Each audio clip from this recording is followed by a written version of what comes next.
Military children in order. First, we're going to start off. I'd like to invite council members to introduce themselves. Please feel free to share what you do outside of the council and any hopes you may have for the work of this body. You can start with Miss Norman. Great. Hi, my name is Michelle Norman. I am a military spouse for over 28 years. We are currently stationed in the Virginia Beach area.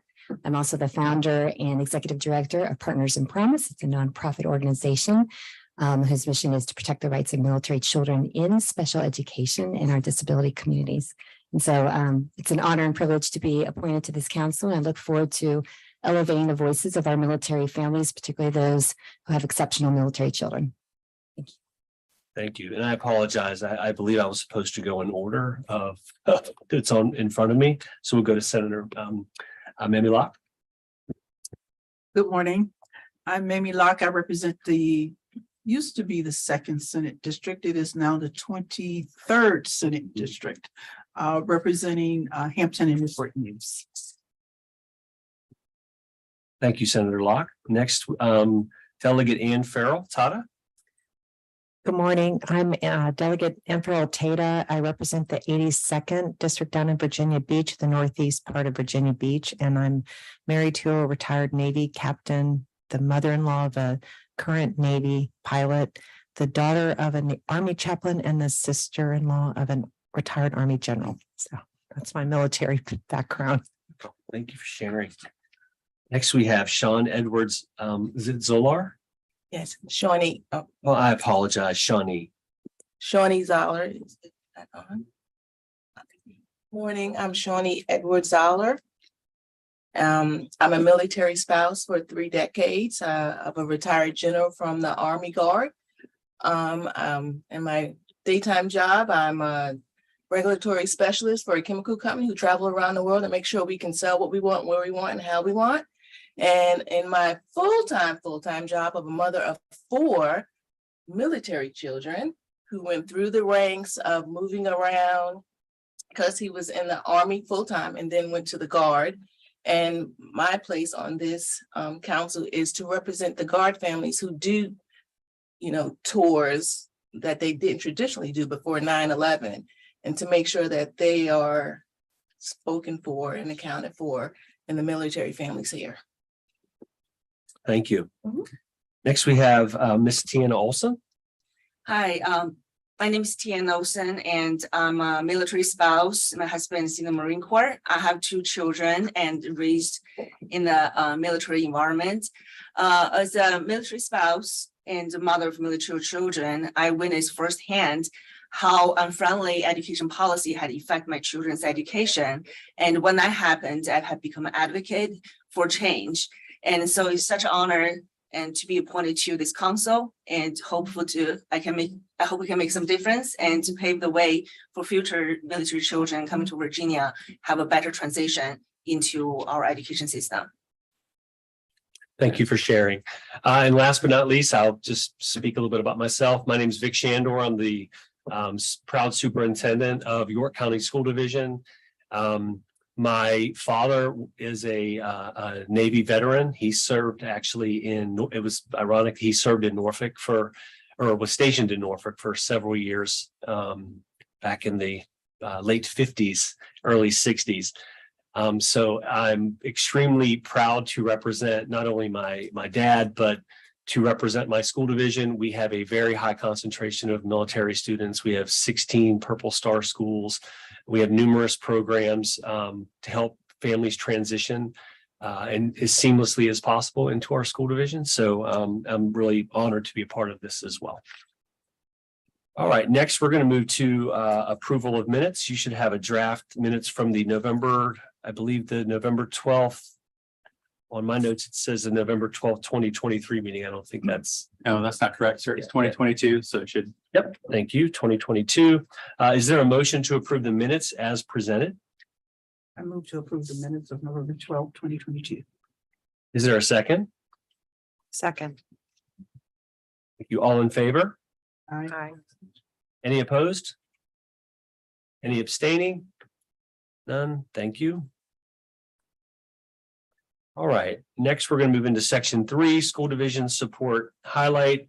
FCPS Student Ambassador Convening Pilot at JMU. So next I'd like to introduce Dr. Jennifer Drake Patrick, Associate Professor of Education at George Mason University Sturdivant Center, and a member of the school's leadership team for the Military, Veterans, and Family Initiatives. Mrs. Meredith Ayala, FCPS Family Partnership Specialist, Military Connected Youth and Families, and Mr. Dan Dunham, Virginia Department of Education Military Student and Family Specialist. They're here today to share on the Student Ambassador convening that, covenant that took place on June 21st, 2023. The covenant was a partnership between FCPS, JMU, and the Virginia Department of Education. This pilot aims to provide evidence that supports the benefits of trainings for student peer teams and their sponsors. The school must have an active peer support team in place when applying for the Virginia Purple Star designation. Today, they will highlight how these teams contribute positively to the overall climate of the school, improve attendance, and serve as a preventative safety measure, reducing the likelihood of self-harm and/or violence. Ms. Ayala, is it Ayala? Yes. I think, Yes, okay, thank Ms. you. Ayala, Dr. Drake Patrick, and Mr. Dunham, you have the floor. So much.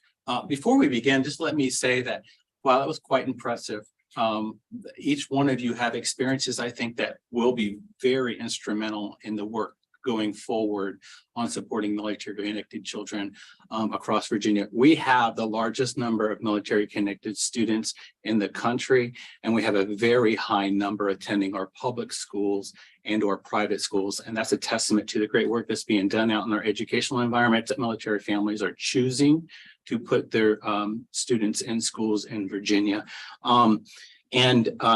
And so I'm just grateful. I'm grateful that you all are here today, that you're able to have made your way this way, and I look forward to the work ahead and your support.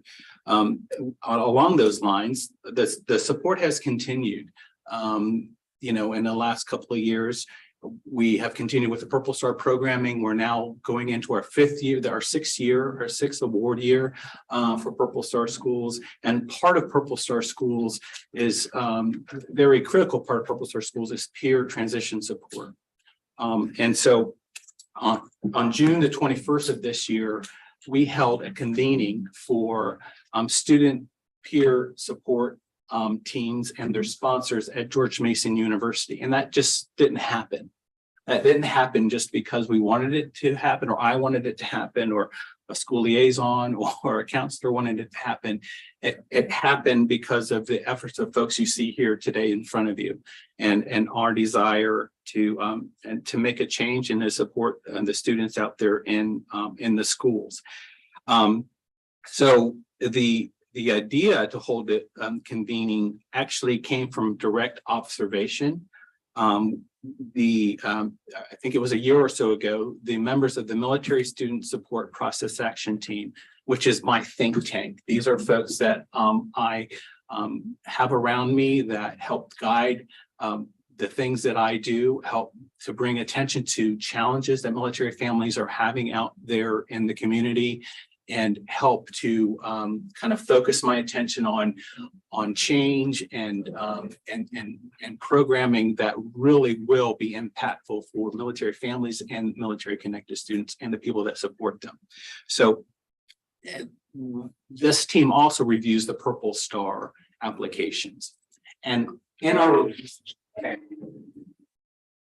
applications, what we found was that there was a great degree of variation, right, in terms of what certain peer teams were doing compared to other peer teams.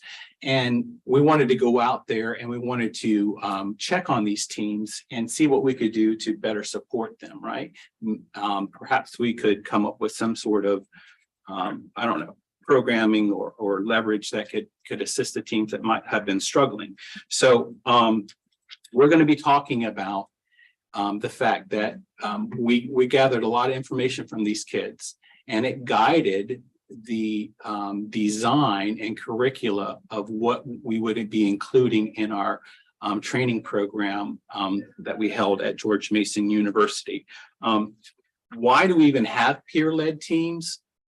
We have peer-led teams because when we first developed the Purple Star program in Virginia, we based are qualifiers on research.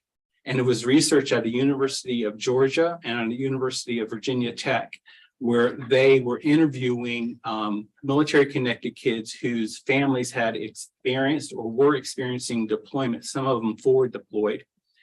And when they asked the adolescents in particular, what would you truly need in terms of support to help you through these stressful times? And they all mentioned the sensitivity and support of peers as being probably the most genuine way that they could find support. And there are other research that we read, other literature that we read that kind of also indicated that helping peers was probably the best way to go. And so in order for a school in Virginia to be qualified, not every state has this, you have to have an active peer-led transition team. And so anyway, we went out to the schools, we conducted these interviews, and we were blown away.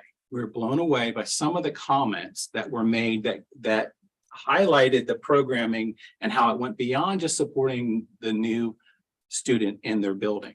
It actually had a spinoff effects that created a school culture where students felt more connected and where they felt like they belonged. So we interviewed the teams in Virginia Beach City Public Schools, we interviewed teams in Williamsburg, James City County, and we interviewed teams in FCPS. So I just want to let you know that as a former school administrator, I can tell you that what I heard from these students was remarkable. Because what I heard from these students was they were making their communities safer, that they were connected like I've never seen before. I don't think I've ever gone into a middle school and heard students talking about breaking down barriers. Usually in middle school, you have problems with cliques, or you have this, that, and the other going on, and kids are separating themselves. And in some of the schools that we went into, I didn't hear that. I heard that students were approaching these peers like never before and interceding into social dynamics and problems and obstacles that students were having. It was amazing. So they were actually actively participating in building a positive school culture. They were decreasing social isolation, even among kids who were there and had been there for quite some time. And in doing so, they were probably preventing self-harm, and they definitely were doing things that make the school safer. And I think that's something that this body needs to take away from the presentation and take with you as you move forward and you start talking about school safety out in your networks. Keep in mind how powerful the peer transition program is. So in the next few minutes, you're going to hear from Miss Ayala from Fairfax County Public Schools. She's the Family Partnership Specialist and Military Connected Youth and Families individual. She grew up herself as a military connected child and later became a military spouse whose husband recently retired from service. Is that correct? Years ago. Years ago. Years ago, yeah. All right. You'll also hear from Dr. Jennifer Drake Patrick. She's the Associate Professor of Education at George Mason University and also a military spouse. And I think your husband is retired as well. Or... Just recently retired from the Navy. So three Navy kids, several deployments. So I hear y'all. Connecting.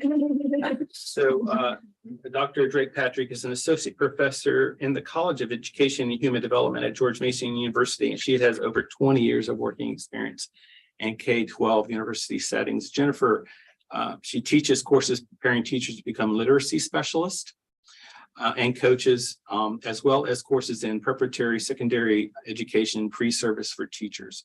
She also serves as an associate director of the Elizabeth Sturtevant Center for Literacy at George Mason University.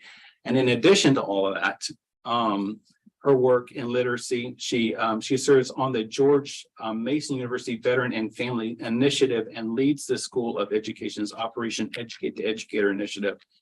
And she's a graduate and received a doctorate from the University of Florida. We won't hold that against her. It's all right. It was tough to go there as a Buckeye. Yes. So Kevin, can we move on to the next slide? There you go.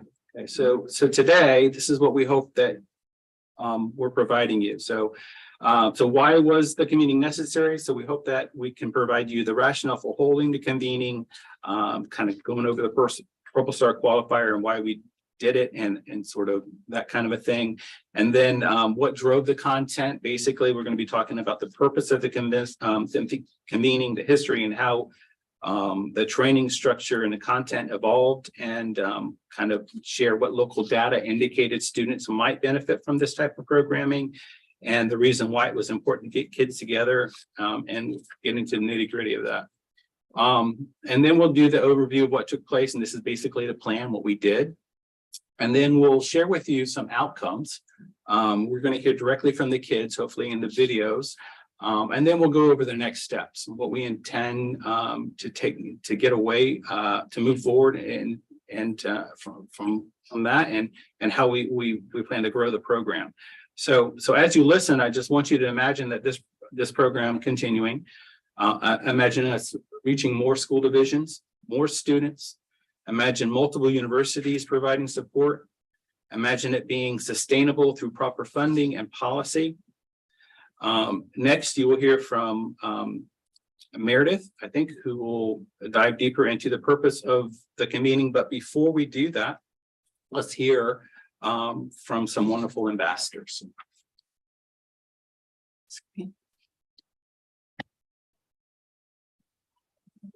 For 7 years, and I started my first time in school.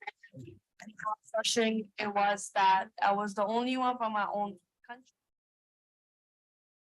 I had assistance that I really needed, but my people around me were very helpful, very understanding. Despite our language difference, they were amazing. I know that coming into a new environment can be difficult for a lot of people. So the student ambassador program really helps in making that adjustment easier for students. The most rewarding part about the student ambassador program is helping new students feel comfortable.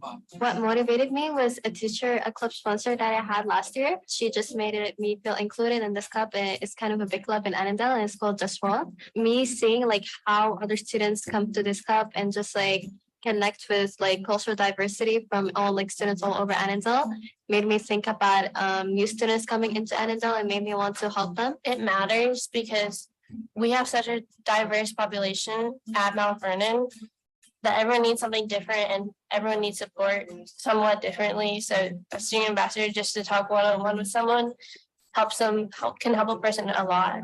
A lot of Afghan refugees came to Annandale High School. I was lucky to be able, with my peers, to help them create a club called Dunya Club. And we create for anyone, for any culture, from any country. All people that participate in this, they understand the feeling of the refugees and the kids that came from different countries. So I think that there's 3 main things that really are amazing about being a student ambassador.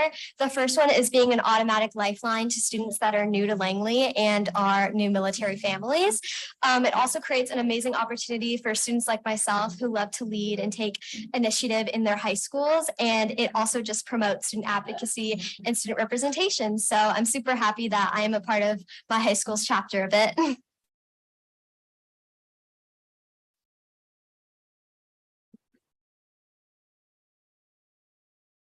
Kevin, can you help us proceed? All right, thank you. So I said earlier, Meredith would go next, but it's actually me. And she mentioned that it was in your notes, Stan, and I didn't see it. Take it out. So why hold a student ambassador convening? So as I alluded to earlier, when the Purple Star program was designed in Virginia, again, the work group based the qualifier on a wealth of research, right, concerning military connected kids. And again, what we learned was that students need a host of supports and flexibility. And this is why we have the compact in general, right? So chief among these, especially for adolescent students, is the support of their peers, especially during times of stress and change. So even though the military is not actively involved in combat in the scale it was earlier this decade, we still see a lot of stress. We still see a lot of challenge that these families face just in being in the military culture, routine moves, their family being absent from time to time, even if it's just for training, can be very stressful. Not to mention financial stress on spouses who every time they move, they have to try to find a new job, or sometimes their job doesn't follow with them. And so it just, it's difficult. So one recent qualitative study conducted in 2021 by the Center of Public Research and Leadership at Columbia University, with the assistance of the Military Child Education Coalition, included anecdotal reports from school staff and military connected parents and students. And it was determined that there was a need for further understanding of the important benefits that the peer transition teams were offering the school culture. So out there in the world, the university world, there's more attention being paid to the power of students feeling connected to school. And there's more attention being paid to programming like what we have in Virginia with our peer-led transition teams in Purple Star schools. So as I mentioned earlier, the MISPAC team conducted those reviews and have been doing reviews for Purple Star applications for, going on 6 years now. And when we interview the teams of students, what we gleaned from that was some great ideas. And from that, we started to see themes of what really made a team a powerful team. And there were 6 core concentrations that kept floating to the top. And those 6 core concentrations were: 1, arrival and departure; 2, empathy and communication; 3, school-wide outreach and inclusivity; 4, marketing; 5, leadership and program management; and 6, sustainability. And when we looked at those themes and we compared them to other peer-led kind of curriculum structures like Anchored for Life at the Navy and Trevor Romaine Foundation put together and sent out, and the S2S program, which the Military Child Education Coalition has been conducting for a number of years now, and others that weren't necessarily military driven or military connected student driven programs, the same sort of concentrations were found, just called something different in those programs.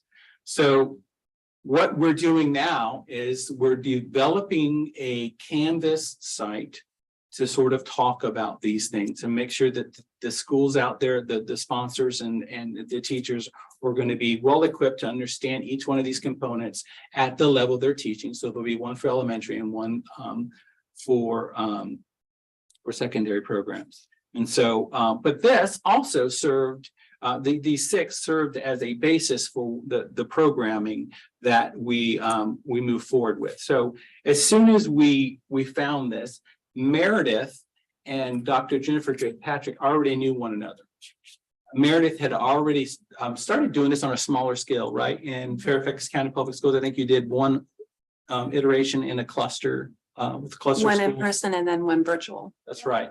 And so, and Dr. Jennifer Drake Patrick has already had a relationship with Fairfax County Public Schools, doing other videos and modules in the past to support, the idea of educating folks on Interstate Compact, for example, and the other things that building sensitivity and awareness on the unique needs of military connected kids in Fairfax County. So she was a natural fit and to bring into the fold for this planning group. And I will say that George Mason University provided funding support for getting this pilot off the ground. And if it wasn't for George Mason University and the Veterans Association connected with George Mason University, we would not be in front of you today talking about this this wonderful practice that we had this past summer. So now I will let them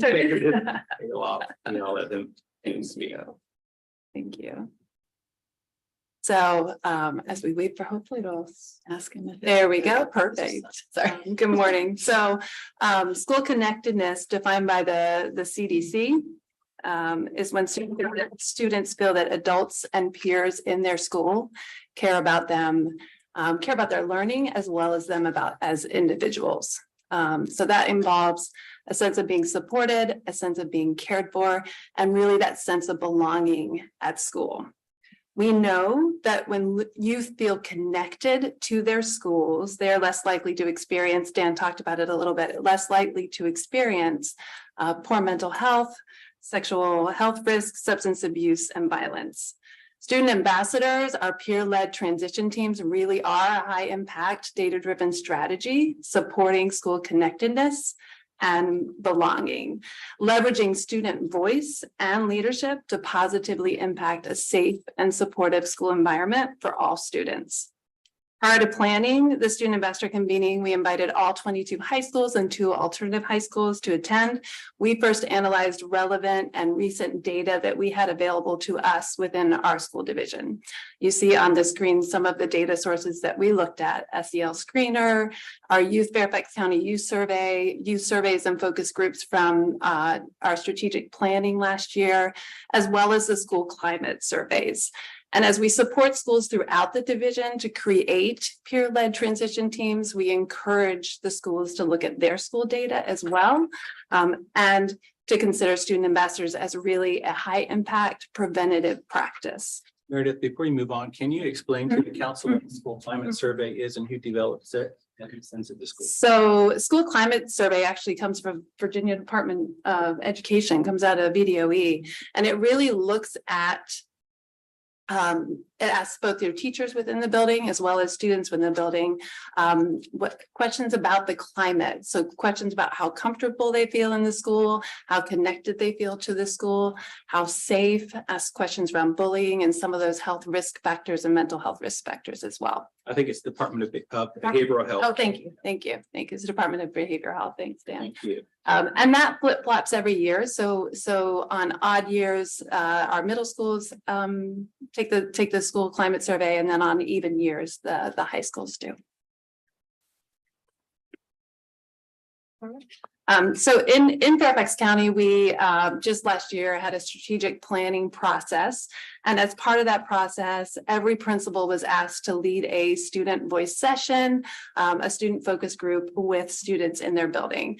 These focus groups really covered what is going well, what are your experiences, what would you like to improve in the building? And one of the questions was, what matters most? What matters most to you at school? Across all grade levels, one thing came up, elementary, middle, and high school came up as the top was safe schools where everyone belongs. And that was out of 5 different areas that included career planning, after school activities, even student voice. This rose to the top across all 3 areas.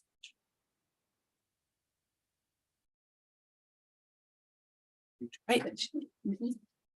What I love about this work when I listen to it is that the work is based in what we hear from students that they want and that they need. And I think as educators and as adults in their lives, it's really important that when we're making plans for students and the activities and supports that we provide, that we listen to their voices and understand what it is that they need.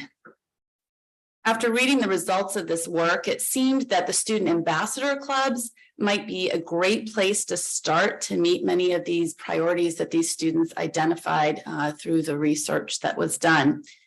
We decided to bring students together in the format of a convening.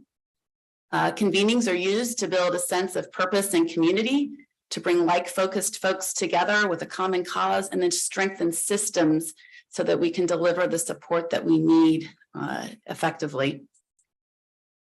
So we designed this convening with the thought that we were going to facilitate sharing between students and sponsors. Their sponsors are the folks in the building who lead the work about effective student ambassador program practices. And we wanted to bring the students and sponsors together to spark new ideas, to renew energy around the work, and to illuminate the challenges and the needs. So a little bit of research for us as well to figure out what it is that we needed to do to best support these programs. So our convening goals are listed on the screen in front of you. We wanted the participants to build networks and exchange ideas by engaging in collaborative learning sessions with peers and colleagues. We wanted the participants to gain knowledge of effective student ambassador programs through interactive experiences and gain skills to create sustainable peer-led transition teams that foster a sense of belonging and safety. And then in addition, participants would engage in planning as a school team with the purpose of elevating the student ambassador work in their setting. So the planning commenced. The three of us started meeting almost weekly. We look back at the time and we started last year in December thinking about this. And we decided to start small and focus on one school division and just on high school students. We decided to hold it at George Mason University for a few reasons.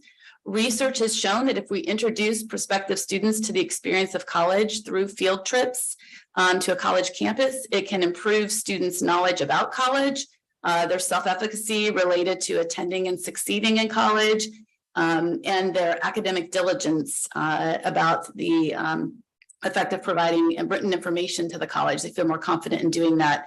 We also find that when we bring students to campus, that they are more likely to engage in conversations about college options and preparation with school personnel. And so we thought that Mason was a great place to bring our kids up to campus and to experience this convening. So we set a date and began to think about topics, content, and how the day would be executed. We really wanted the students to get a feel of what it was like to be not only on a college campus, but in an atmosphere like a conference. And so we set the date in June and we got ourselves started. We looked at logistics. We had to think about things like transportation, securing the building location, and getting permissions, because when we bring students to the university, we have to make sure that everyone has a background check and such. And then we looked closely at the content, thinking about what topics that we had learned from the interviews and the focus groups were going to be relevant, and then who we were going to have come in to speak to the kids. And then we thought about our execution and the format of the day. We also needed to think about what speakers would be addressing the adults. The sponsors also received training during this time. Yeah. And so we started with a tagline. And we came up with, you don't have to fit in when you belong. And then this is a picture of our agenda. We created a booklet for the students to use throughout the day. They walked in, they received a bag with their materials for the day and a t-shirt and pens. And a little bit about our agenda. I know it's hard to see up there, but we started with an opening session with a guest speaker to motivate and engage the students to think about our work. And then we had a typical conference style format in which students and sponsors rotated between sessions where they engaged in learning. Our first topic for students was led by Joseph Green, who is the CEO of LMS Voice. He's does found poetry and spoken poetry. He's amazing. And he did a session with the students on belonging and connecting through value-based storytelling. And then our next speakers were, one is Philip Wilkerson from George Mason, an employer engagement consultant. And we had an elementary teacher, Cedric Price, that was one of our graduates that came and worked with the students on the concept of asset-based leadership. And then our last presenter was Dr. April Maddox Foster, an associate professor in international education, who worked with the kids on the concept of intercultural communication and competence. The students had an opportunity to rotate between those sessions, and meanwhile, their sponsors were engaged in sessions to learn about the ACEs, the Adverse Childhood experiences. Sorry, lost me for that was specifically tied to the study on military connected children. And then they also learned about strategies for supporting their student ambassador programs in their local settings. After the students rotated through the 3 sessions, they had an opportunity to come back at the end of the day with their specific teams from their high schools, work with their sponsors, and make plans for how they were going to take the information they learned back to their school setting. And now we have a video to share with you from the voices of the kids. We could tell you about what the results of the day were, but we would like you to hear from the kids about the results of their day. And I would just like to acknowledge the George Mason University TV studio, spent the day with us and created all these videos for us today.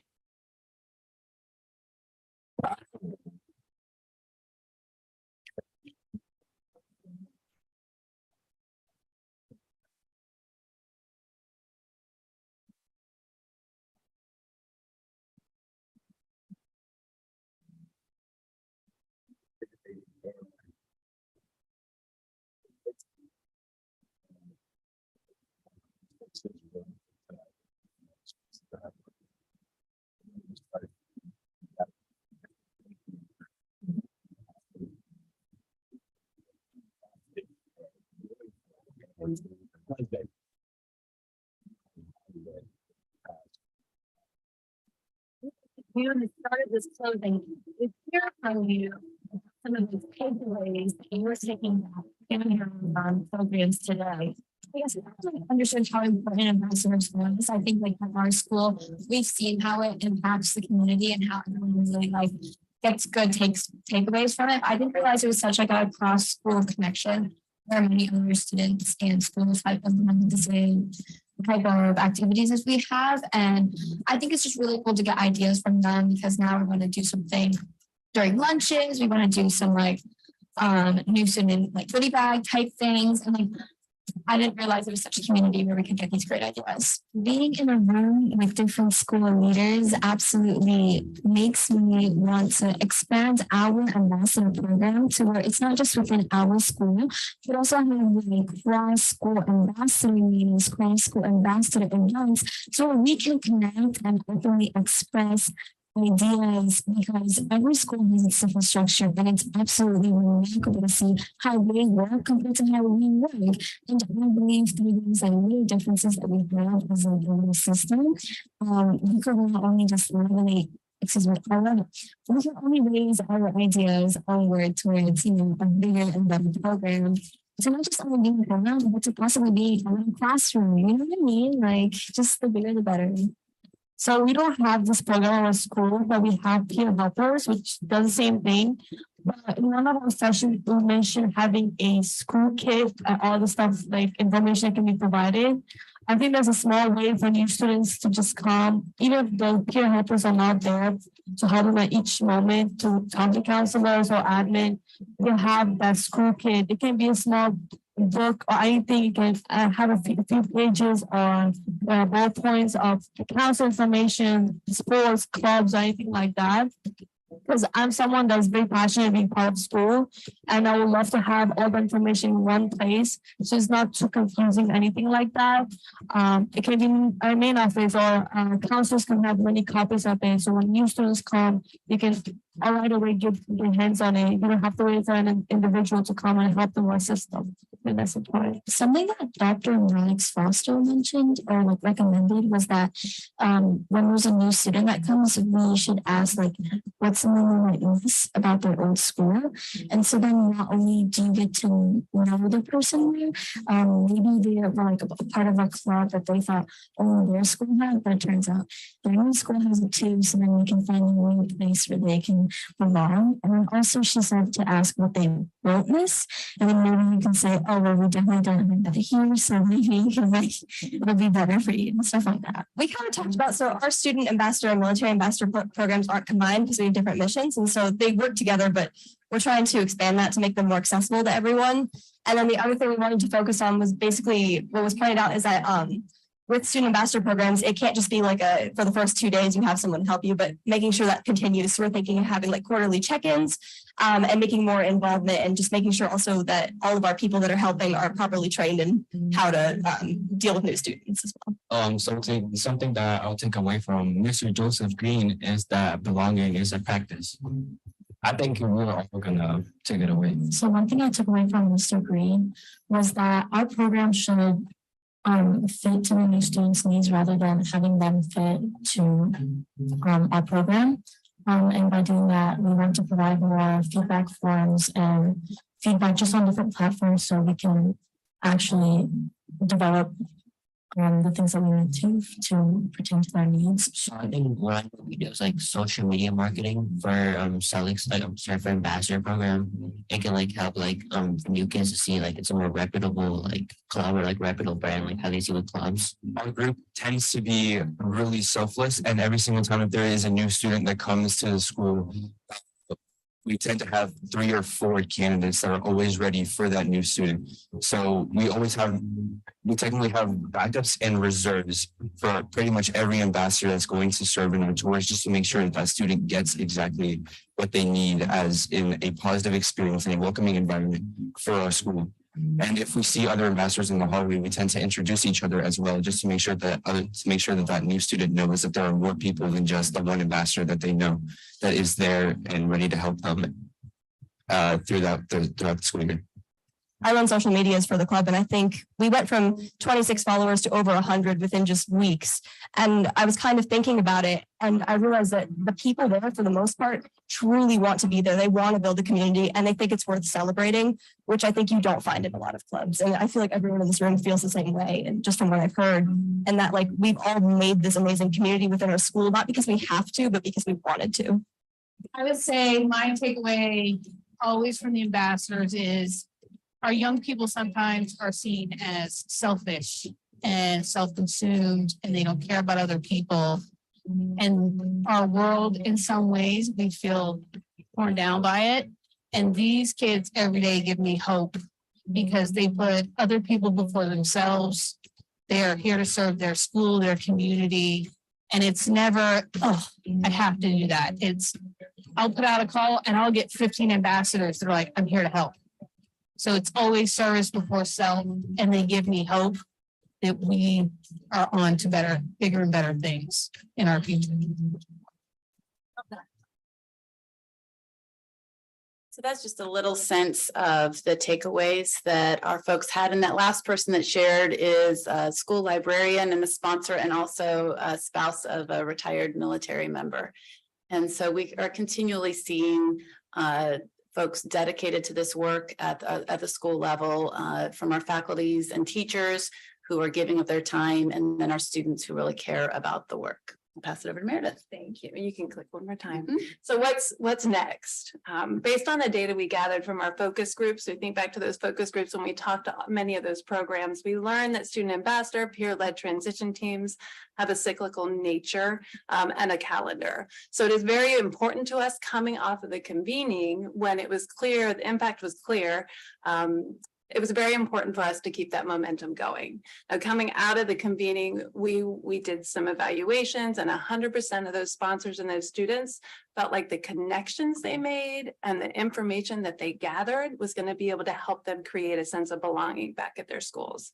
So what we do in Fairfax County, we intentionally, based on that calendar, try and provide opportunities for sponsors to get together to share effective practices, as well as opportunities for our students to get together across schools, such as they did at the convening.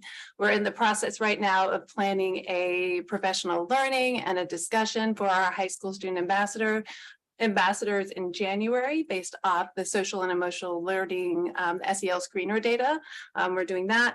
And then at the end of the school year, we're going to come back and look at all of those data sources again, and hopefully plan for, hopefully we will begin planning now for another student ambassador convening in the summer.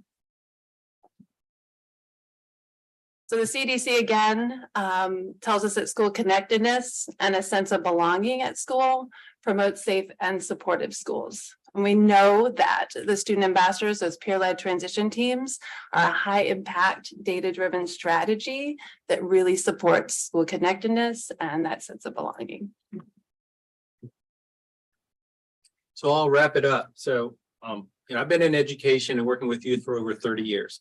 I started on Robinson Street, the Boys and Girls Club, when I was going to college. I work study program there, and I've been working with inner city youth and urban youth and rural youth alike and military connected youth for now 30 plus years. And what I can tell you is, in my experience, the main thing that students want is a place to connect with one another. That's really what they treasure the most.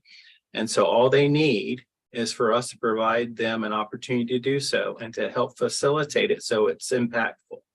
And so, again, I can't stress enough how I really truly believe that this peer-led transition program really has a lot to do with school safety.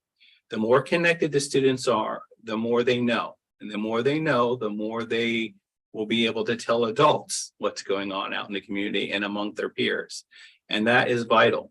So I can't see how a school can have or be asked to have a school safety plan without talking about how are you addressing school connectedness, how are you addressing self-isolation, how are you addressing self-harm. And I can see that this peer-led program is a preventative measure.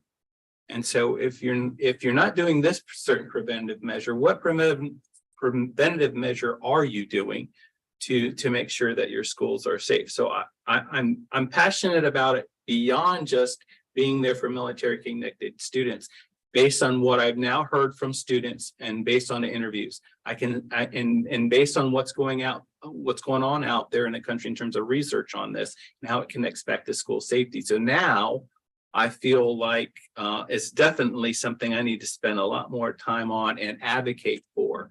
Now, I have $10,000 outside of paying the dues for the Interstate Compact in my budget.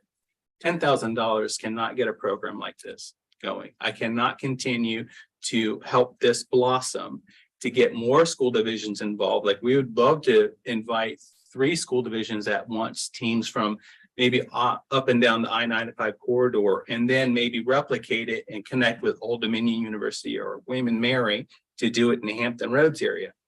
But I can't do it on $10,000. And I need additional support. And if I can get your advocacy, that could help me move in that direction. So thank you for your time today and listening to us. And I'll turn back over to you, sir. Thank you. Thank you so much, Dan. Thank you, Dr. Drake and Ms. Ayala, for that presentation. I was not trying to be rude. I was snapping pictures and sending them to my team. We in York County, we just had our strategic plan as well. You mentioned that with Fairfax. And one of the key metrics, we have 19 key performance indicators that we monitor, and student connectedness is one of those 19. And we dive so deep into that data. We really look at our subgroup kids, obviously, for multiple reasons. We look across grades, we look across discipline, attendance, all of those things. So those are huge things for us. But we've military connected students as a part of what we monitor. So I don't want to say we treat them as a subgroup. However, we monitor those things. And as our kids are, because we've worked out a way with Power BI, which is our data management system, that we can pull up and see how many of our military connected kids are in clubs, sports, chorus, whatever that is, because we know the research is very clear. I've been preaching this for years. The research is clear. If students feel connected to their school, they'll obviously perform, and then they won't go down the path of those other things. So thank you so much for that presentation. I'll throw out your county as a nominee for who you select in the 95 corridor or in Hampton Roads to work with Old Dominion University. But with that, I'll open that up to questions from the group. Hi, thank you so much for initiating this program. It sounds absolutely wonderful. And, so not familiar with this program, I will ask some very, basic fundamental questions. Like, how do students participate, become a student ambassador, and who are the sponsors? I can start up. Yes. So good question. So the beauty of the student ambassador or peer-led transition team is it really looks different at every school based on that school community.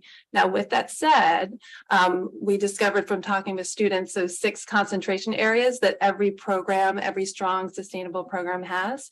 But at an elementary school, it may look like a First Friends or a Classroom Buddies program.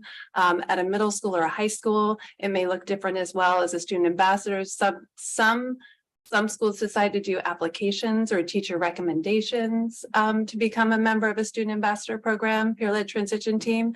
And other schools will have it be an open open clubs. So it really does vary as to what it looks like within that school community. As far as sponsors, many times I was a counselor for many years. I was a student ambassador sponsor at a couple schools. So many times you'll see a school counselor involved, but you could also see teachers involved, registrars involved. So really those folks, we've seen it be very successful when it's not relying on one person within that school building, but really a team approach to support that program and support those welcoming practices. Thank you. And just to iterate, those sponsors, it's all above and beyond their contract obligations. So it's really special when people dedicate that much time to this work with these clubs, because it takes time to meet with them after school, to come to convenings like this. Like the sponsors that came to this event in June came off their contract hours. They were out of contract in June, but they still cared enough about the work to come spend the day at the university. And the students were on summer break. Mhm. They were coming back after that was their first week. They only had a few days off. So it says a lot to their desire to be a part of the program. Is there any mechanism to measure the success of this program? You want me to talk about that? Or you want to go ahead? So we plan on following up and looking at attendance, graduation rates in these schools, and in check the school climate surveys the next time they go around, to see if there was any shown improvement in those areas. Thank you. Thank you. Other questions? Yes, I'm like, we're new to this, so I don't really understand, like, so is this kind of its own club? Do they meet on a regular basis? And how do they get members to, is it when a new student comes in, is it like a whole, when the 9th grade class starts or the 10th grade class starts, that's when you introduce this as one of many clubs? And when students come in, do you say, oh, you're a military kid, you might want to hang out in this group, you're an athlete, you may want, or in the band, or you're like, how does it? Because it sounds like it sounds great, and I love the connectedness and all that, and I agree with all the data, but I'm just wondering, is this yet another club? Well, you want me to talk about it in a general sense? So across the state, it looks a little different from school to school, which is what we saw in review of the Purple Star applications. What we want to see is a model like this, where the club is really robust and active, and there's lots of things for students to do in the club in those 6 concentration areas. So certainly it can be as simple as a new student comes, they get an orientation, and it can be when they come in a 9th grade, or it can be when they come in as a senior. Either way, Or mid-year, correct? or could be. Right. They get to know at least one student, who then takes them around and kind of shows them the lay of the land and introduces them to students who may be, after they have a conversation with the student, might be interested in the same thing. So if they're an artist, they may connect them to the folks that they know are in the arts. Or maybe they're, an athlete, and they connect them to the coach or the other team members of that program. So it just depends. And in a grander sense, the students can create sort of activities or little programs or other things for people to do on a regular basis, so that they're fostering a sense of fellowship and community. And then what we have seen, and this was us interviewing the sponsors, is that the teachers in the school are now relying on these ambassadors to do anything and everything for them. So if they have like a PTA meeting and they need extra set of hands, they're going to the ambassadors, because these are kids who are they just tend to be friendly, they tend to be open, they tend to be good conversationalists, folks that they just naturally have a tendency to have people approach them. They're approachable. And so it goes beyond just being there for the new kid, a new student. And Meredith, you want to talk specifically about the ambassador programs you've seen in Fairfax? No, absolutely. It can be a club, and just like Dan was saying, someone that any new student, anytime they come during the year. So there's a lifeline, there's a first friend for that student that can kind of get them connected to that school community as soon as possible. And we've shown schools just kind of even like levels of, okay, you're just starting out. How about for this year? This is what you're looking at, really to build those sustainable programs. And then as programs have advanced, many will do service learning activities, holding mixers once a month. I mean, it can really expand from there. But that first that first level is really making sure that any new student has a connection to that school. So and someone's that's connecting them to those experiences and those clubs that they want to join, just get them connected.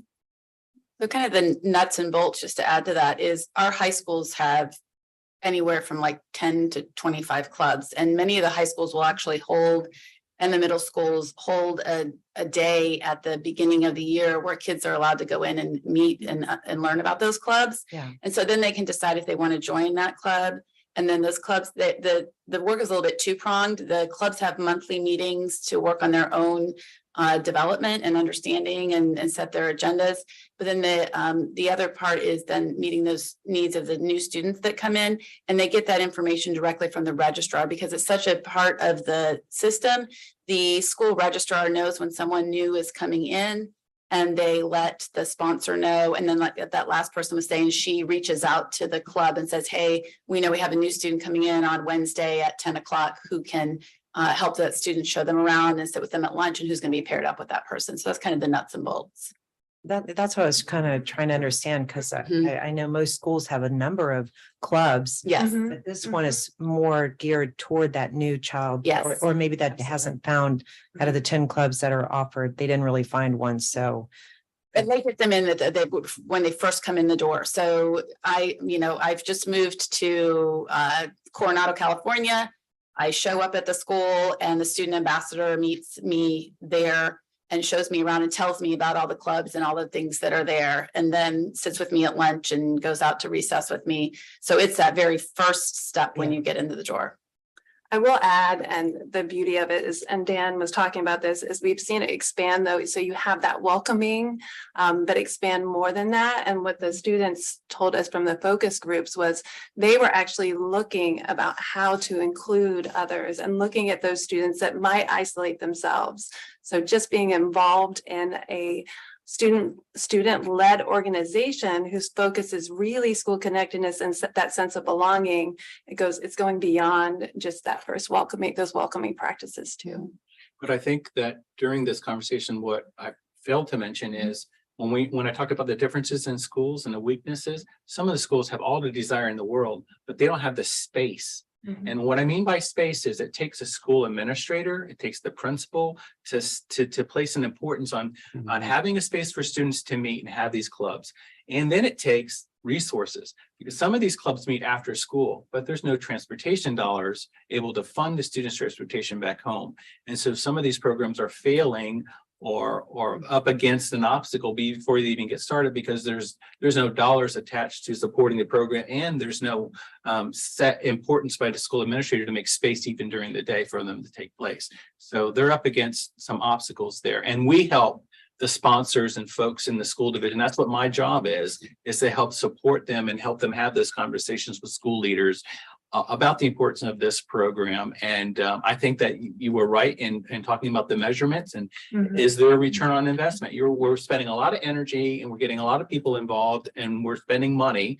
Is there actually some outcomes that we can point to? And that's what we hope by having this pilot. But in order to really get a true understanding if we have impact, the pilot has to continue for at least 3 to 4 years before we can truly say it's impactful. I think they just do it 1 year or 2 years. That's really not enough, although we can start to gather data. To do it 3 or 4, even 5 years is better. Question, Dan. So I know about other programs similar to the ones you guys are proposing, which is great. What differentiate your program from some of the other programs? Like I said earlier, I have 4 kids that went through public and private school, and they had ambassador programs for new students. The only thing that was missing, they didn't have it for military families. So listening to you is for everyone. And will you also focus on the ones who are transitioning in and out? Because my kids, they were part of programs like this, but the ambassadors could not relate to their lifestyle and what they were experiencing as a military child. So at the core of this programming was really, we need to be there for our military connected kids. So when you look at the training modules for the point of contact at the schools, and every school to get Purple Star Award has to be trained on our modules. We talk about the Interstate Compact and we talk about the unique needs of military connected kids. And when we do these trainings with students and we do these trainings with teachers, we talk about the stressors. We're not just talking about the stressors associated with deployment. We're talking about the stressors that are ongoing in military families. So we look at the Blue Star survey. Ms. Norman's here from her organization. We refer back to information. She just did a study with Ohio State University not too long ago. We talk about that in our trainings. We give them relevant information that's current about what these families are experiencing. And so they know that the military community is in your backyard. They're there. And in addition, just to talk about folks in your area, we talk about the National Guard and Reserve. I have Purple Star schools in Southwest Virginia. They talk about never seeing any military connected kids, nor do they ever see any new kids come into their building. But you know what? They want to be Purple Star. And the reason why, because they want to be ready. They believe that programming teaches empathy. The programming teaches a citizen how to be a good citizen. And they stand behind it. And so they want to be a Purple Star program. And so we talk a lot about the unique challenges that do face our National Guard and Reserve families. I know firsthand what that is like because I have a niece that serves right now. She's a single mom with a baby. I myself have had to step up and take care of a sick kid and got sick myself taking care of it. You know what I mean? And these are unique things that a lot of folks don't realize our National Guard and Reserve families are facing. But through our trainings, we get to the folks in the field. These are the teachers and the sponsors at the school, and we educate them. We bring them up to speed on it. And that's the other thing we do with George Mason University. George Mason University is part of that module development, and we're under revision now. Hopefully we get funding for that. I put in for it, but we'll see. But anyway, she's able to secure some for me, so that was great. It's a great partnership we have, but we do need support. All right. First of all, thank you both for your service to our great country. I do have a couple of questions. So I'm very much appreciate the data-driven strategy for this program. So thank you very much. And thank you, Mrs. Olson, for bringing up the performance metrics, because that's really going to be important.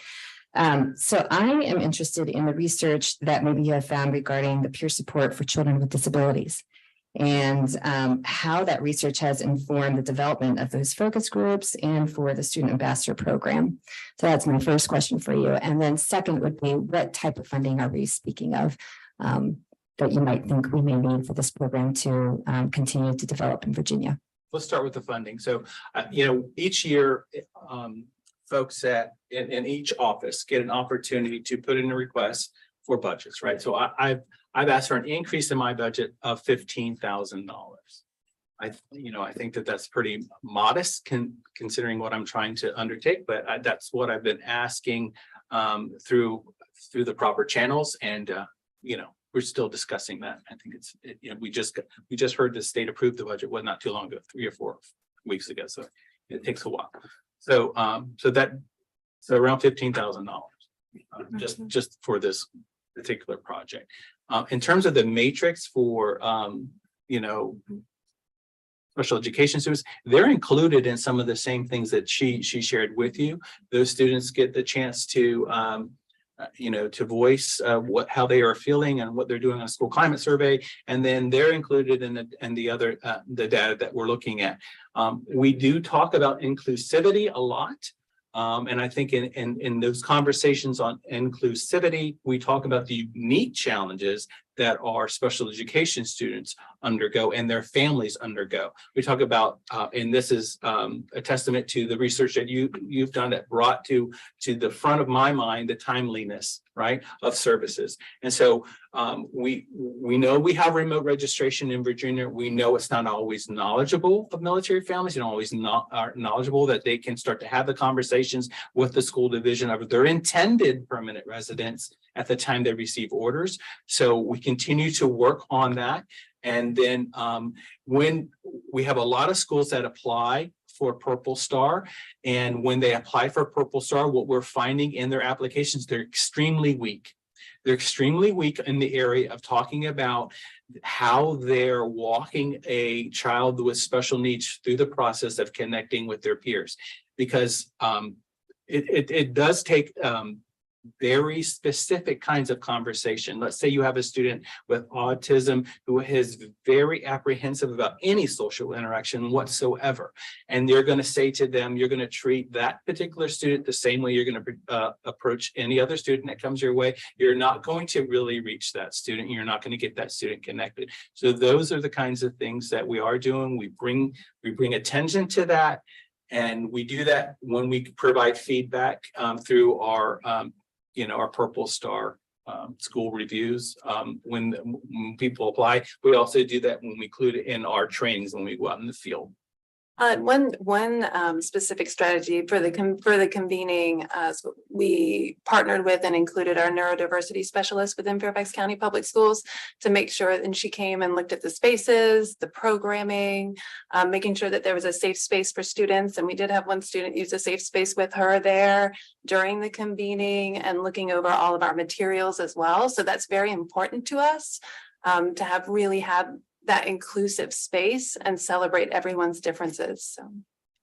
And just to add to that, kind of connecting to the high leverage practices from the CEC, one of their high leverage practices is that we establish those environments that are inclusive and respectful and give students an opportunity to engage. And then we know that our students are going to feel more that they belong and that they are a part of the work. And so we are continually looking and informing the decisions we make through the research that has been published about how to create inclusive environments for each and every student.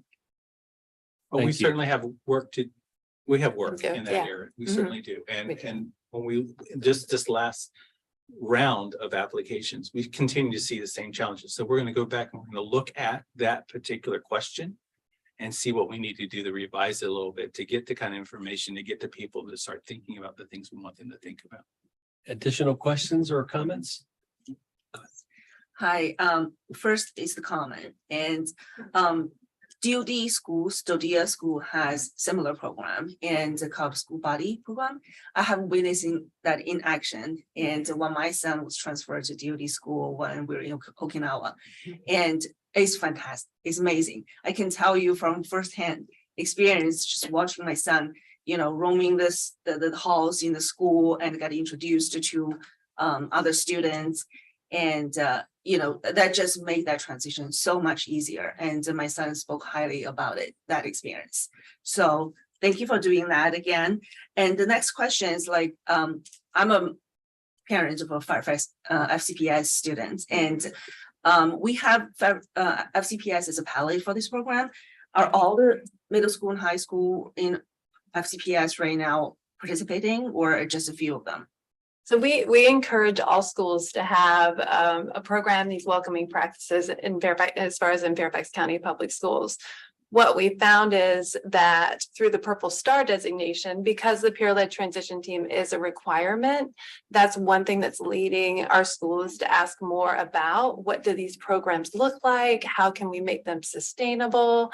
As we talk to schools around the division and do professional learning opportunities and discussions, we see that, again, schools are doing something to welcome. They have welcoming practices when a new family or a new student comes in. So having those discussions with them about how to build on what they're already doing. And again, to make a program that is more data-driven and sustainable, not just so it's that first, hey, welcome to our school. And then that's it, dropping them off at their classroom. So for the school who don't have this program yet, and how do they start?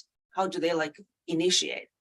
So there's resources available. So there's resources available within the division if they want support to do that. Yeah. I think that's one of the challenges, though, is right now that the work is really driven by building level decisions instead of systems level positions where there's policy that kind of influences that schools have these programs, and then that there's support for them at the systems level. Many decisions in schools are driven by the leadership at the building level around this work. Thank you. This is why I like connecting it back to school safety. And it was really a pleasure to hear you saying that was part of your strategic plan. How are we addressing school connectedness? 100%. Excellent. Any other questions or comments? Thank you so much again for the presentation. Thank you for the opportunity. Appreciate it. It's Thank great you. information. Nice to meet you all. Thank you. All right, next, Mr. Dunham is, he will present the list of schools nominated for the 2023-2024 Purple Star Designation Award. Mr. Dunham? Kevin, if you could just help me click through this, that'd be great. So I want to start by saying thank you to these members of the MISPAT. These are the reviewers that conducted the review this year. This is not all the members of the MISPAT, but these are members that were there, and we spent the entire day reviewing over 129 different applications this year, which was amazing. So after today's vote, we should have we have 109 schools to read through today, and if you all agree with all of these nominations, we'll have 569 schools that will be actively listed as a Purple Star school or have that designation. So without further ado, I'm going to rush through these real quick. Kevin. So we have Albemarle County Public Schools. That's Mary Weather Lewis Ivy. I think they go by Ivy Elementary School. Alexandria City Public Schools, we have Lyles Couch Traditional Academy. Arlington Public Schools, we have Innovation Elementary School, and you have a list in front of you, by the way, you can refer to.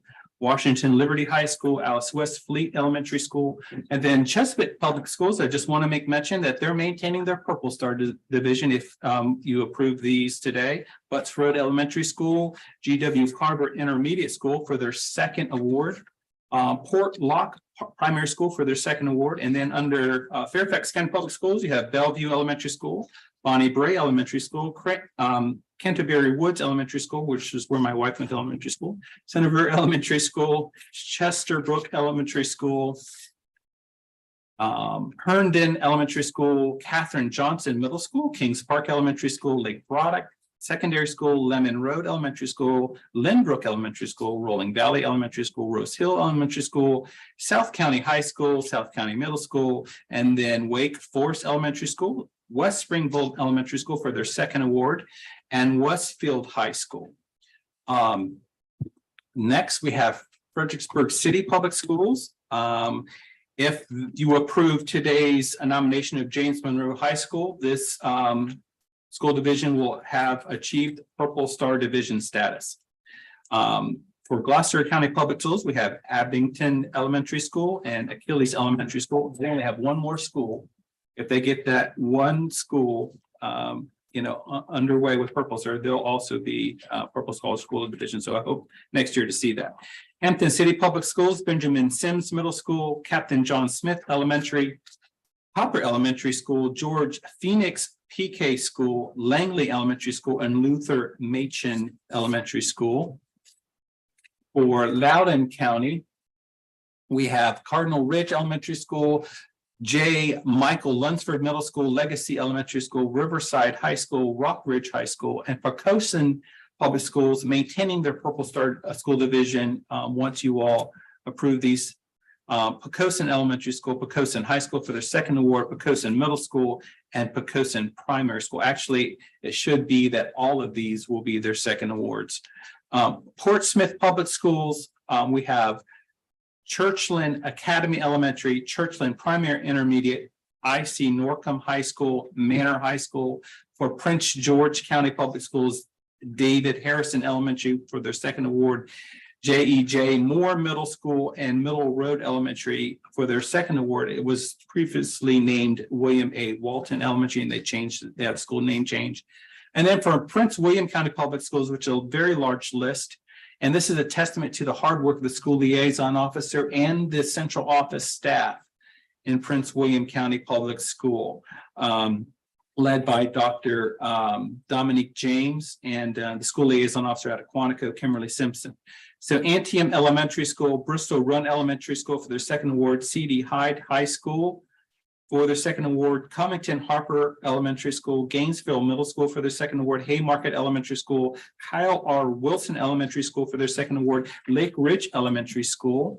And then going on, Mary Williams Elementary School for their second award, Minnieville Elementary School for their second award, Mount View Elementary School, Oak Bridge Elementary School for the second award, Patriot High School, Penn Elementary School for their second award, Pennington Traditional School, Potomac High School, Potomac View Elementary School, Rock Ledge Elementary School, and Samuel L. Gravely Elementary School for their second award. And then for Stafford County Public Schools, amazing feat. Penny Raleigh, school liaison officer out of Quantico that services Stafford County and the central office staff worked diligently this year to get all of these schools Purple Star eligible. And what an achievement. If we vote and approve these schools this year, they will have achieved Purple Star Division status. A.G. Wright Middle School and E. McCure Elementary, Anthony Burns Elementary School for the second award, Brook Point High School, Colonial Forge High School for the second award, Dixon Smith Middle School, Edward E. Drew Junior Middle School, Ferry Farm Elementary School, Garrisonville Elementary School, Grafton Village Elementary, Hampton Oaks Elementary School for the second award, Hartwood Elementary School, H.A. School Middle School, Kate Waller Barrett Elementary School for their second award, Mountain View High School, Park Ridge Elementary School for their second award. And I think we're now with continuing the list, Rodney Thompson Middle School, Shirley C. Heim Middle School, Stafford Elementary, Stafford High School, Stafford Middle School, and T. Bitten Gale Middle School. And then for Suffolk, happy to report that Colonel Fred Cherry Middle School is being nominated, John Yates Middle School for the second award, and for Virginia Beach City Public Schools, Bird Neck Middle School for their second award, Frank W. Cox High School, Indian Lakes Elementary School, and John B. Day Elementary School. For Virginia private schools, we have Catholic High School, 5-star kids pre-K at the Armed Services YMCA of Hampton Roads. I just want to explain that to you real quick. Virginia is one of the few states that honor what's going on in our pre-K environments across the state. And if a preschool program wants, just like any other private school, wants to apply for Purple Star, we're certainly going to look at their programming and see if it meets the eligibility requirements. We also have Lynn Haven School Incorporated, St. John Paul the Great Catholic High School, St. Mary's Catholic School for their second award, St. Patrick Catholic School, and the Williams School. And then for York County Public Schools, they're maintaining their Purple Star Award, should we vote to approve those. Deer Elementary School for their second award, Grafton High School, and Tabb High School. That's your list, sir. Thank you. Council, you've been presented with a list of schools nominated for this year's award. Is there a motion to approve the list of schools as presented? I move to approve the list of schools as presented. Thank you. I second the motion. Thank you. Any questions from the council members or discussion? I believe it's Bird Neck Elementary School. I Okay, don't know if that matters, but Correct. yeah, Bird Neck Elementary School. We'll make that correction. Thank you, ma'am, for pointing that out. Appreciate it. I don't know if this was a test for the new person, but Oh, you passed. Just to check to see if you. exactly. I'm sure Virginia Beach City Public Schools appreciates it. Absolutely. Yeah, absolutely. All right. Any further comments or questions for discussion? Just one quick question. Okay. What are the criteria they have to meet in order to be awarded to this Purple Star program?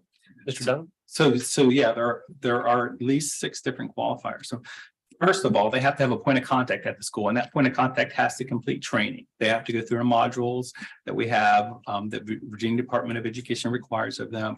The second thing they have to do is that once they've been trained and they understand the needs of military connected children and the Interstate Compact on educational opportunity military children, they conduct a school-based training, right? Now they can either do it school-based, or the division can decide to do a division-wide training for all their schools.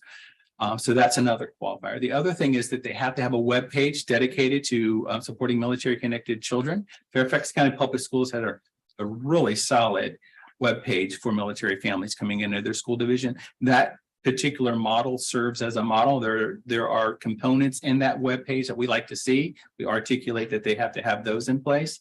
The next thing that they need to do is the division needs to appoint a central office staff that serves as the point of contact for the school-based teams, right? So you have the school-based sponsor, but if that school-based sponsor doesn't have someone to turn to at the central office for support, especially under compact matters, it's just going to fall apart. And so that has to be there. Probably one of the most important ingredients you heard about today, that's a peer-led transition team that has to be active. And then there needs to be a division-wide activity that can be in the form of the professional development I just talked about, or it could be in the form of holding an event or passing a resolution saying that you are supporting military connected students and their families, and how are you doing that? And that's in the resolution passed by the school board. But there has to be some demonstration of the division's involvement in the work. Thank you. That's Yeah. perfect. That just sounds wonderful to see all these 569 schools are doing all that. Yeah, it is fantastic. Anything else? Any other questions? All right, let's, all those in favor, say aye. Aye. Any opposed? All right, passes. Congratulations to all these school communities. It's our honor to acknowledge your hard work and dedication in the effort to support our military students and their families.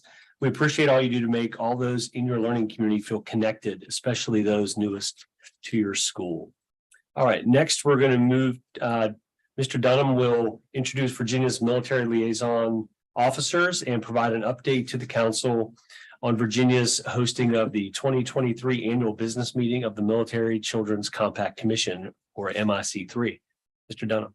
All right, Kevin, if you can go ahead and move forward on that. We're going to move through this really quickly. So we have turnover, just like in any organization. So our military school liaison officers are assigned military installations across the Commonwealth. And I think that Virginia is very lucky. We always have the best. Even when people leave, we end up getting really good people coming back in. And a testament to that is Mrs. Tiffany Johnson, who's in the audience today. She left and now she's coming back, which is great. She's up there. She's out there at Naval Support Activity Hampton Roads, supporting Chesapeake Public Schools and Currituck County, North Carolina. Is that correct? All right. And then we have Miss Allison Montavalo, and she is at Joint Base Myers-Henderson Hall. She just arrived. She's only been there for like a week and a half, and she's there part-time. So she's got a lot to do, and Arlington is after it. They want to be a Purple Star certified school division like everybody else, and they are hungry for it. And so she's got a lot of work ahead of her. Then we have Miss Farnese. She goes by Mary Bailey, and she is the school liaison officer at Fort Belvoir, and she supports Fairfax County Public Schools, and she's got great support, right? And Mary Meredith's right there, got her back. I've got her back. And then I think they're hiring somebody else. That person hasn't come fully on board yet, but once I know of them, I'll introduce you. And then Jamie O'Connor, she's at Yorktown Naval Weapons Station. She came on board about a year or so ago, but this council has never heard of her, and the public hasn't. So I just want to make mention of that. And she's doing a great job supporting Williamsburg, James City County Public Schools, and I think she works with York County as well, and Newport News. And so, Kevin, moving forward. So the next thing is that in the next couple of weeks, Virginia will host the annual business meeting of the Military Interstate Children's Compact Commission. So I am the commissioner designee by the Code of Virginia. The commissioner is always going to be the superintendent of public instruction, which is Dr. Coons. Dr. Coons has, and as other superintendents before her, has always designated me to be the commissioner designee, because I don't know why, but they must be very busy with other things. And so we need help. So I'm happy to do that. But we are hosting that. We're the host state this year. And then that's a great thing. So November the 8th and 9th, we're going to be at the Richmond Marriott here on Broad Street, 500 East Broad Street. You are welcome. You're welcome to come. We're going to do a presentation where we highlight the project search sites on military installations. We're going to, because we wanted to bring attention to the unique needs of military families and the care of children who receive special education services. And as part of that is their transition from high school into the world of work. And some of these families will probably get close to retiring about the same time their children are moving on to college or moving on to the world of work. And so them having gainful employment, especially federal employment on a military installation, is pretty impactful for a family, because wherever they move in the country, if those students can find and take that federal employment with them to their next home of record or their next duty station, how powerful is that? That family doesn't have to worry about that individual. They're gainfully employed and moving on and happy. So we're going to be highlighting that on November 8th. And that evening on November 8th, the commission, through the Military Impacted Schools Association, always pays for a reception for the commissioners. And they're hosting it this year at the Virginia Museum of Fine Arts. So you all are welcome to that. That's at 6 p.m. at the Virginia Museum of Fine Arts on November the 8th. And then the 9th is just regular business, as you would think of any, if you've been to a school board retreat or principals retreat or legislators retreat or whatever retreat, it's sort of the same sort of things. And Kevin, can you move on, please? So the next, I want to bring attention to this. This means a lot more work. It's a lot more work once the word gets out that this is going on for, especially for school liaison officers and myself. So this year, thankfully, the General Assembly had passed House Bill 1929. And what this means is that now the federal workforce in Northern Virginia associated with the State Department and now Social Security entities, most of those employees, when they have orders to go abroad, are under orders under the United States Code Title 22 and Title 50 orders, which basically in the defense of the nation. It's a very broad law, very broad code, but that's what they're under. And we won't get into specifics about what they're involved in, but they're involved in things that keep us safe. So what this particular chapter now, chapter 20, we refer to it not as House Bill 1929, but in the school liaison officer community and in the schools, we refer to it as chapter 27. So under chapter 27, it mirrors the same provisions we find in the compact. These folks cannot be included in the compact because the compact specifically says that it's only for active duty Guard and Reserve under Title 10 orders, and it can't be for anybody else. So the Virginia General Assembly thought it important enough to provide the same provisions found in the compact to these dependents of folks who work in the federal workforce under those orders, and so they mirror. There are 7 articles that mirror the compact. So it's almost the same provisions in the compact are found there for those students. It doesn't apply though across states. So if you come to Virginia and you have these provisions provided to you as a federal employee, you can't go to California and expect the same provisions. This is only a state code. But it's very helpful. And the council before you and the 2 councils before you actually heard about these challenges. And we heard from military commanders that served representatives on this council that these families really truly needed these supports.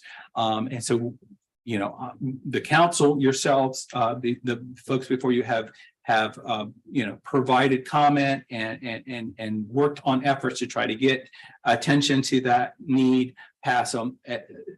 Unfortunately, we weren't successful in our efforts to bring attention to it because it was just, wasn't the right time.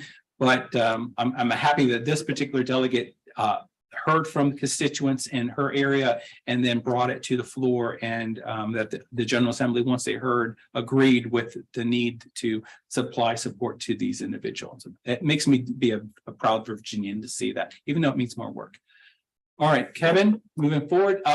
This is another effort I think kind of relates to what we do here to support military families across the nation, and just to sort of promote the fact that we all need to be good patriots and support citizens. And so I'm happy to be a part of the initiative to encourage school divisions to hold military signing days and or participate with us in Central Virginia. So we had over 75 high school students recognized across Virginia on May 12th this last year at the War Memorial. The War Memorial is really supportive of this effort. This falls in with their mission on building awareness in the citizenry on the commitments and the sacrifices that folks have provided, will be providing to keep us safe and keep our freedoms free. So now I'm after an effort to encourage school divisions across the state to hold similar programs. I mean, certainly if we're doing it for athletes and they get on the news, so-and-so is going to Virginia Tech or Ohio State University or whatever, certainly we should be doing it for the young men and women who are volunteering to join our armed services and keeping us all safe. So anyway, glad to see that. Kevin, next slide, please. So we talked about earlier, I talked about what the NISPAT's up to. In addition to reviewing purple salt applications annually, this is what we're after, building that Canvas site. so that the school-based points of contact can get trained up on those 6 concentration areas. Again, there'll be 2 different levels, and there's again, with hopefully support, we've garnered some support again from the veterans for next year's iteration of the training of sponsors. But if we want to continue it, there's going to need to be additional support. And so we'll be doing that, and we'll be going into training mode here shortly for next year's iteration, which hopefully will take place in June. And that completes the presentation for the update. Wonderful. Thank you, Dan. So we have Dan had 5 items. He talked through the military school liaison officers, the MIC3 program, House Bill 1929, the 2023 military signing day, and then the peer-to-peer support training. Members, any questions or comments for discussion related to those topics? Go ahead. Just a quick question. And for the peer-to-peer support training, and I heard you say you need support. What can we do to support you? Well, each of you have networks. And so when you go back to your network and you just talk about what you learned today about connecting peer-led training to school safety, if you just remember that, that would be great. And then if you have an opportunity as perhaps the senator and delegate, when we start looking at funding for school safety and things like that, thinking about initiatives that are preventative in measure, like a peer transition support. The peer-led transition support. The other thing is that the funding will have to be approved by Dr. Coons and those years. So. Other questions or comments? Just want to comment. Thank you, Ms. Johnson, for coming today. I believe it's maybe been renamed to school liaison program managers versus officers. I think they're taking the word officer out of that. Maybe to avoid confusion. We have the regional school liaison officer for Navy Mid-Atlantic, and he should know. Chris? So when they wrote in Truth to Doty, they did change the name from school liaison officers to school liaison program. However, they kind of left it up to each branch as to how they market the program. They've not made them remove anything that says officer on there. The official title for the Department of Defense is not the school liaison program, but each branch specific. Some still call it the school liaison officer program. Some just call it the school liaison program. I can tell you that commissioners from all over the country call them SLOs. So I don't see it going anywhere. Old Habits die hard, but if they have to, they will. Thank you. Other questions or comments? I have one, if that's all right, Dan. So for House Bill 1929, in accordance with the Interstate Compact on Educational Opportunity for Military Children, I think it's 22.1-36, a student whose parent or legal guardian is an active duty member of the uniformed services as defined by the compact and has been called to duty for or is on leave or has immediately returned from deployment to a combat zone or combat support posting shall be granted additional excused absences at the discretion of the local agency superintendent to visit with his or her parent or legal guardian relative to such leave or deployment of the parent or guardian. I just wanted to go on the record that I have approached Dr. Coons in writing related to my concern here. The York County School Division is proposing an attendance code to track military connected student absences approved in accordance with the code, and that those absences be removed from the calculations for chronic absenteeism. Those families and students nor the schools or systems should be penalized for what's written in the compact. Certainly, and then that is a problem. I get a call from the field, technical assistance call from the field a lot about that, and the best answer I've been able to give up to this point is just make sure in your narrative you kind of write down why the student was absent. But that was the best I can do. But your proposals, sir, would certainly help to mitigate that. All right. Any further questions, comments? All right. At this time, I wish to invite comments from the public. The floor is open for any members of the public who wish to address this council. Mr. Dunham, are there members of the public who wish to provide comments? I was not made aware of any, sir, and I did not receive any prior to the meeting. Thank you. I'd like to open the floor for council members as an opportunity to voice your ideas, concerns, and questions so that we can address issues of importance and interest at future council meetings. I have one question, actually, thank you for mentioning that the new House Bill 1929 And for our military family, and there's a process to identify their military connected students when they first register in a school. And is there the same process for those students whose parents are fall in the category of certain federal employees that is governed by this act?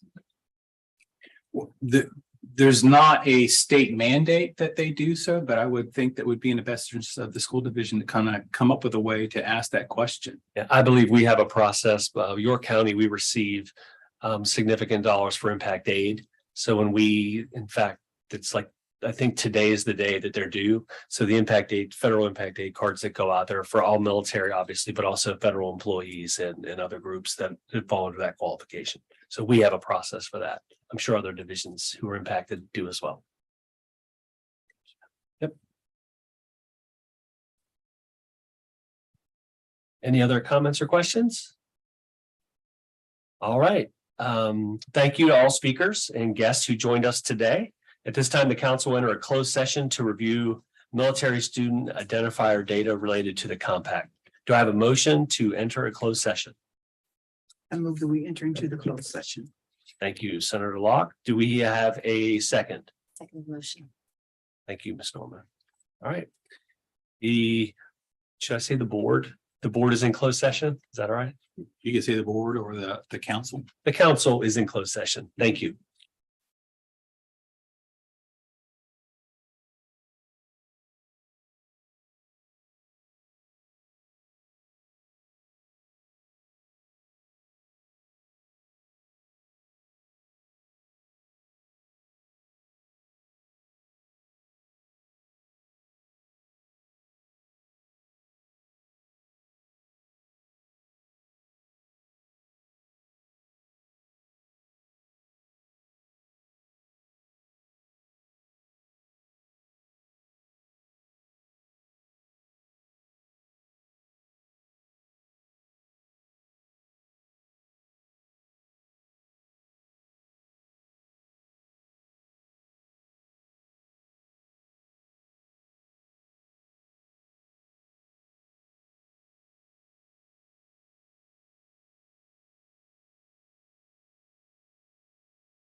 All right, we're going to need a motion to enter closed session.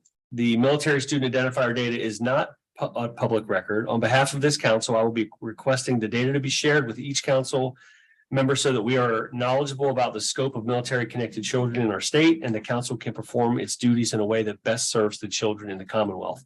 In order to do so, I move that the Virginia Council on the Interstate Compact on Educational Opportunity for Military Children, hereafter referred to the Virginia Council, convene in closed session pursuant to section 2.23711A2 of the Code of Virginia to discuss matters that would involve the disclosure of scholastic records of Virginia students and the disclosure of data collected from the identification of uniformed services connected students, which is prohibited by section 22(1) through 287.04D. Thank you. Thank you. Hey, Kevin.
Gonna make a motion. I move that the Virginia Council adopt a resolution certifying that to the best of each member's knowledge, only public business matters lawfully exempted from open meeting requirements by Virginia law were discussed in a closed meeting in which this certification resolution applies. And only such public business matters as were identified in the motion convening the closed session were heard, discussed, and considered by the Virginia Council. In accordance with the Virginia Freedom of Information Act, there shall be a roll call vote on the resolution. All in favor of adopting the resolution, please vote. A. It has to be roll call. Oh, I apologize. I need to pull our names out again. I apologize. Senator Locke. Aye. Delegate Tata. Aye. Miss Edwards Zalar. Aye. Miss Norman Aye. and Miss Olson. Aye. All right, passes unanimously 5-0. All right. I have no closing remarks. I appreciate everyone's attendance today and the presenters, all the information that was shared. I think it was a very productive session. So at this point, we will adjourn the meeting. Thank you. Thank you. We leave these on the- Yep.